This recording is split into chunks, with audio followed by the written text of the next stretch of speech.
guys, so if there's one way I could honestly describe this chapter is that it was a very simple but effective chapter, honestly, because the first thing to pop out about this chapter is that the first handful of pages are are interesting to me because they didn't necessarily need. It's one of those things where we didn't necessarily need to know how Tama got how pretty much Tama got to Onigashima. It's one of those things where we could very easily piece that together just from knowing what her power can do and that not so subtle entrance with the animal army. However, showing it from the perspective of how her power affects the gifters, it while obviously being hilarious, also shows, at least in this particular case, just just how OP O-Tama's powers really are. But not only just how OP O-Tama's powers really are, but also really dives into something that was set up from the very beginning of this arc. For as powerful as Luffy has become, in a lot of ways, he was never Kaido's biggest fear. Honestly, even now, like even though Luffy has proven himself in order to be a match for Kaido, like Kaido himself is really just kind of enjoying this battle. He's not really like fearful. He's not really showing any fear towards Luffy himself. He's just kind of enjoying the like the battle going on. He's not really fearing being defeated by him. But the one thing that Kaido does, fear more than anything else is basically losing his army. His army, in a lot of ways, are the real source of his power and supremacy. Like obviously Kaido is basically strong enough on his own. That fact has been proven already. But at the same time, Kaido does need this army. He basically needs it in order to he does still need it in order to conquer the Grand Line and obtain the One Piece. Like to him, his army, this zone army he's created, it is in his eyes the end all be all kind of situation in order for him to conquer the Grand Line. So if anything gets interrupts that, then that's where he is going to start to panic, I think.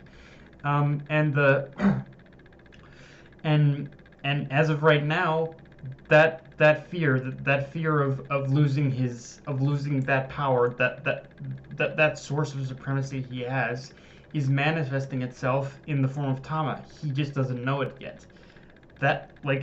It's no exaggeration to say that Tama, this little girl with the power to control animals, is the greatest threat to Prince Kaido's supremacy right now.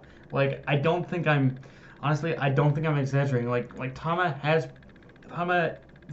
throughout this arc has been slowly built up as the biggest threat to Prince Kaido's power, and right now that is manifesting itself in this very moment. It's honestly one of those times where from the moment Tama was introduced, I already knew that she was going to play a major role in this arc, but the way Oda has executed her importance in this chapter alone is kind of amazing because it's all centered around a single miscalculation, which is that in Kaido's efforts to create his own army, he never thought that there would be someone who could turn it against him, but even after learning that fact and that there was someone who could in fact oppose that threat, Kaido in a way had let his hubris take take control over his common sense because by thinking he could bring Tama's power under control, he basically made the first biggest mistake he could make in trying to rectify that problem. But it kind of plays into something I think that Oda has mentioned before, which is that one of the big things that he likes to tap into when creating these antagonists is their overconfidence. And again, in Kaido's case, his overconfidence and his hubris in thinking he could take control of the situation and have it to where obviously and make sure that the Thomas Powers couldn't affect his plans. They pretty much now have affected his plans fully. So yeah, I really like that. Like it's a very cool, it's a very like very interesting and very effective way of using Tama, honestly. Like if he was ever going to use Tama in any way, this is the way I would have wanted him to use her. So yeah.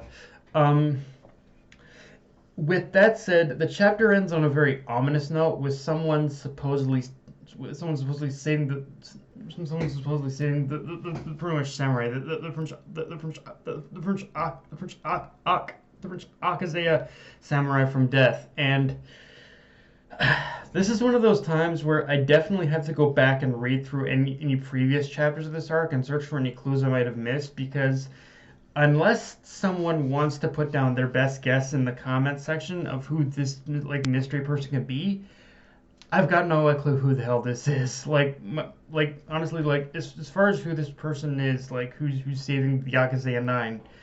My first initial thought was Kanjuro, but at the same time, I can't say with 100% certainty that it's him, because the face has somewhat more feminine features than Kanjuro, and I don't think it's Yamato either, because Yamato is basically elsewhere from what I understand.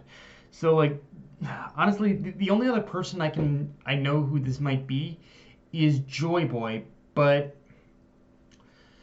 is the only person I know is Joy Boy, but that's really all I've got. And even saying that out loud feels a little far fetched. So yeah, Oda has kind of busted my brain on this one. I've got no idea who that mystery person is, and I just gotta kind of wait until we pretty much get until like the next 2 weeks, I guess. Which yeah, that also kind of pisses me off, is that is that because I don't know who this is, we have to wait 2 weeks for it. Frick Oda, sometime. Fuck Oda, you really get me mad sometimes.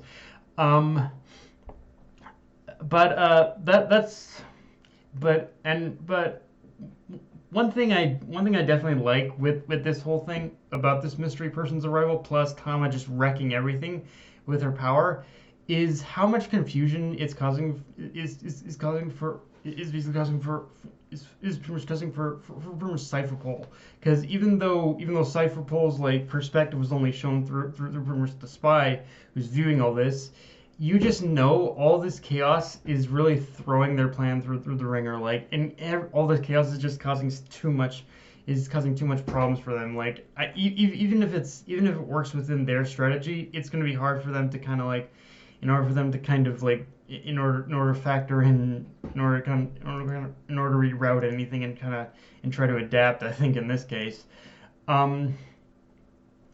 Now, obviously, the other thing to talk about is the battle dynamics with the Straw Hats this chapter, because as we see, the battle with Nami and Ulti is still going on. And in the midst of running away, Nami basically says she needs a bigger source of lightning in order to probably take out Ulti.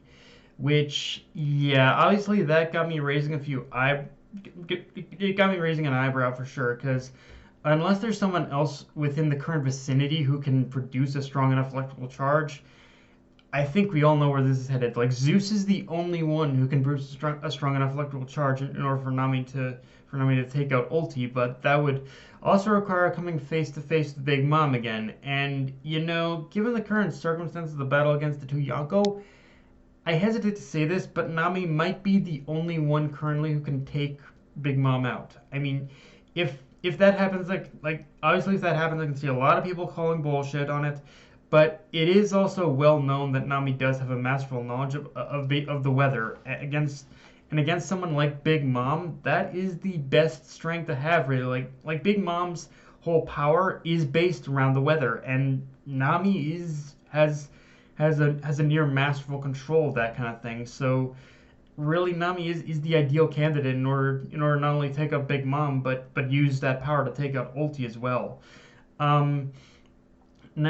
So yeah, now let's also have a moment to talk about Sanji, because while I have been critical, I really love the moment he was given in this chapter, because it shows that even if he failed, he still knows how capable his crew is just as capable of taking out Black Maria and the others. And he's not wrong. He's not wrong in his statement of if about them underestimating Robin.